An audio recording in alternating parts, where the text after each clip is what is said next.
রাতে ঠিক কত মিনিট ঘুমানো দরকার তা কি কখনো ভেবে দেখেছেন? চলুন সহজভাবে জেনে নিই।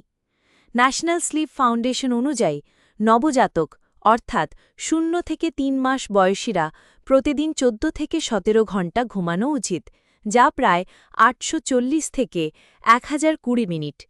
কিশোরদের মানে 14 থেকে 17 বছর বয়সীদের 8 থেকে 10 ঘণ্টা বা 480 থেকে 600 মিনিট ঘুম প্রয়োজন। প্রাপ্তবয়স্করা যারা 18 থেকে 64 বছরের মধ্যে তাদের জন্য 7 থেকে 9 ঘণ্টা অর্থাৎ 420 থেকে 540 মিনিট ঘুম যথেষ্ট। আর 65 বছরের বেশি বয়সীদের জন্য 7 থেকে 8 ঘণ্টা অর্থাৎ 420 থেকে 480 মিনিট ঘুম উপযুক্ত। ঘুম শুধুমাত্র বিশ্রাম না, ঘুমের সময় আমাদের মস্তিষ্ক স্মৃতি সংরক্ষণ করে, শরীর নিজেকে মেরামত করে এবং মনকে স্থির রাখে। তাই প্রতিদিন অন্তত 7 ঘণ্টা বা 420 মিনিট ঘুমানোর চেষ্টা করুন।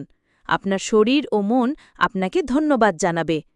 আরও স্বাস্থ্য টিপস পেতে আমাদের সঙ্গে থাকুন। স্বাস্থ্যই সম্পদ।